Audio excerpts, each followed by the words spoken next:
संसद में चल रहे शीतकालीन सत्र के बीच आज राज्यसभा में काफी हंगामा हुआ। दरअसल राज्यसभा में नोटों के बंडल मिलने पर सत्ता पक्ष और विपक्ष में जोरदार नोकझोंक हुई। राज्यसभा में सीट नंबर 222 पर कल सदन की बैठक खत्म होने के बाद नोटों का बंडल मिला था। वो सीट कांग्रेस सांसद अभिषेक मनु सिंघवी के नाम पर अलॉट था। इस मुद्दे को लेकर सिंघवी ने अपना जवाब देते हुए अपना पक्ष रखा है। दोस्तों, मुझे करीब 5-7 मिनट पहले किसी ने ये बताया, मैं तो अचंभित हूँ। मैंने कभी न सुना, इसके बारे में मुझे कोई ज्ञान नहीं। रोचक बात यह है कि कल 12:47 पे 12:57 दोपहर में मैं हाउस के अंदर आया और 1 बजे हाउस राइज कर गया। अपना अटेंडेंस मार्क करके मैं अंदर घुसा और 3 मिनट बाद हाउस राइज कर गया। 1 से 1:30 तक मैंने मिस्टर अयोध्या प्रसाद के साथ लंच लिया संगम कैंटीन में और 1:30 बजे मैं वापस सुप्रीम कोर्ट आ गया क्योंकि कोई महत्वपूर्ण मामला था। 2 बजे मेरा पूरा कल का हाउस के अंदर बैठक 3 मिनट की थी। मुझे तो ये इतना हास्यास्पद लगता है, अगर ये गंभीर नहीं होता तो हास्यास्पद होता कि शायद हर मेंबरान की हर सीट पे एक एनक्लोजर बनना चाहिए कांच का, जिसके अंदर लॉक एंट्री हो, तो जब मेंबर अंदर बैठे तो उसको खोल के बैठे। नहीं तो आजकल तो सीट भी खतरनाक हो गई है बैठने की। हाँ, निश्चित रूप से इसकी कार्रवाई होनी चाहिए। अगर कोई सुरक्षा की गफलत है तो उसको देखना चाहिए, लेकिन ये गंभीर भी है, हास्यास्पद भी है कि इसमें राजनीति खेली जाए किसी रूप में। यानी सर, आप डिसोन कर रहे हैं, वो आपका कुछ लेना देना नहीं उन पैसों से? अभी तक मैंने क्या बोला? You can start. I am ready. I am quite astonished to even hear about it about 5 minutes ago. I never heard of it. I reached the inside of the house yesterday at 12:57 p.m. In the afternoon. The house rose at 1 p.m. 3 or 4 minutes after I entered the house. From 1 to 1:30, I sat with Mr. Ayodhya Prasad in the canteen in Sangam and had lunch. At 1:30, I left Parliament. So my total stay in the house yesterday was 3 minutes and my stay in the canteen was 30 minutes. I find it bizarre that even on such issues, politics is raised. Of course, there must be an inquiry as to how people can come and put anything anywhere in any seat. It means that each of us must have a seat where the seat itself can be locked and the key can be carried home by the member of parliament, because everybody can then do things on the seat and make allegations about the seat. If it was not tragic and serious, it would be comic. I think everybody should cooperate in getting to the bottom of this. And if there is a failing in the security agencies, that must also be completely exposed. दोस्तों, मुझे करीब 5-7 minute पहले किसी ने ये बताया, मैं तो अचंभित हूँ। मैंने कभी न सुना, इसके बारे में मुझे कोई ज्ञान नहीं। रोचक बात यह है कि कल 12:47 पे 12:57 दोपहर में मैं हाउस के अंदर आया और 1 बजे हाउस राइज कर गया। अपना अटेंडेंस मार्क करके मैं अंदर घुसा और 3 मिनट बाद हाउस राइज कर गया। 1 से 1:30 तक मैंने मिस्टर अयोध्या प्रसाद के साथ लंच लिया संगम कैंटीन में और 1:30 बजे मैं वापस सुप्रीम कोर्ट आ गया क्योंकि कोई महत्वपूर्ण मामला था। 2 बजे मेरा पूरा कल का हाउस के अंदर बैठक 3 मिनट की थी। मुझे तो ये इतना हास्यास्पद लगता है, अगर ये गंभीर नहीं होता तो हास्यास्पद होता कि शायद हर मेंबरान की हर सीट पे एक एनक्लोजर बनना चाहिए कांच का, जिसके अंदर लॉक एंट्री हो, तो जब मेंबर अंदर बैठे तो उसको खोल के बैठे। नहीं तो आजकल तो सीट भी खतरनाक हो गई है बैठने की। हाँ, निश्चित रूप से इसकी कार्रवाई होनी चाहिए। अगर कोई सुरक्षा की गफलत है तो उसको देखना चाहिए, लेकिन ये गंभीर भी है, हास्यास्पद भी है कि इसमें राजनीति खेली जाए किसी रूप में। वहीं इस मुद्दे पर पक्ष की तरफ से हमला बोला गया, जिसके बाद संसद में जुबानी जंग देखने को मिली और चर्चा का नया मुद्दा बन गया। Honorable members, I hereby inform that during the routine anti-sabotage check of the chamber after the adjournment of the House yesterday, apparently a wad of currency notes was recovered by the security officials from seat number 222, presently allotted to Sri Abhishek Manu Singhvi, elected from the state of Telangana for the term 2024 to 2026. The matter was brought to my notice, and I felt it expedient, as per practice and ordainment,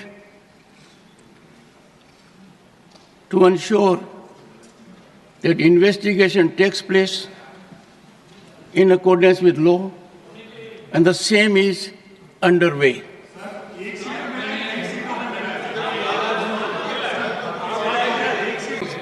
On this issue, sir. Sir, I'll request you to confine to this issue. Issue. Please. I am not going beyond that because I know that you will not allow if I go beyond. Sir, मेरा एक ही निवेदन है, ये matter आपने कहा कि investigation में है। जब तक इन्वेस्टिगेशन नहीं होता और जब तक आपको ऑथेंटिसिटी से कोई एक व्यक्ति के पास या कोई एक सीट के ऊपर मिला है, उसका ऑथेंटिसिटी नहीं होता, तब तक तो उसका नाम बोलना ही नहीं। ये अरे छोड़ो भाई, sir, you know, you all lawyers, can he do like this? 1 second. And these people, 1 second. ये अरे छोड़ो, ये सब ऐसे चिल्लर काम करके ही देश को बदनाम कर रहे हैं। Honorable members, This is the upper house and it is highly regarded, and every word spoken and every action we do here are well recorded, documented, and people watch it. And you had in the very initial stage, you have observed correctly that as per the routine protocol checked, the anti-sabotage team checked the seats just to wind up the proceedings and the house. During that procedure, the so-called the note was found. And the seat numbers were deciphered and the members also signed that day. You have mentioned it. But I don't understand why there should be objection that the chair should not take the name of the member. When? No, but then chairman has rightly pointed out the seat number and the member who occupies that particular seat number. What is wrong in that? Why there should be objection? And moreover, when the members have agitated, there is a reason. You can't just put the blame on the members who has a concern. Don't you think that while we are going towards the digital India, carrying a bundle of notes in the house is appropriate? Definitely this is not appropriate. We don't carry note bundles in the house.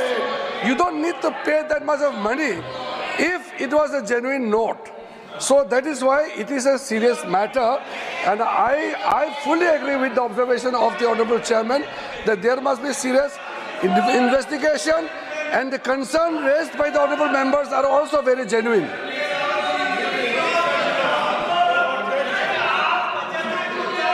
me every time. Targeting the chairman is the least easy. Honorable leader of the House. आदरणीय अध्यक्ष जी, ये जो घटना घटी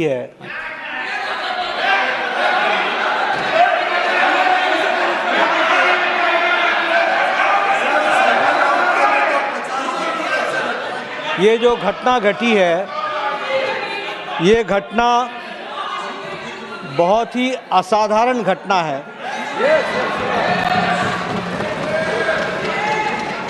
और बहुत ही serious nature की घटना है।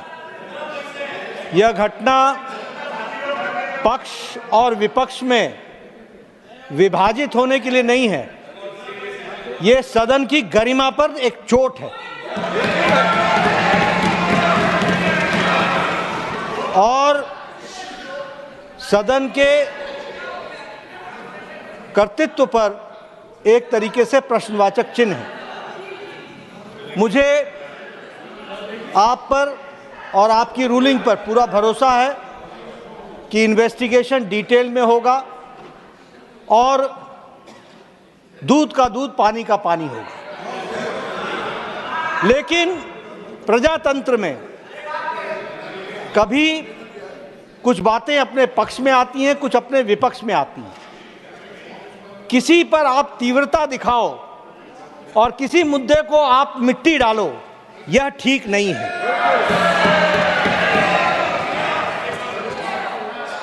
कांग्रेस के राज्यसभा सांसद और वरिष्ठ वकील अभिषेक मनु सिंघवी देश के जाने माने चेहरों में से एक हैं।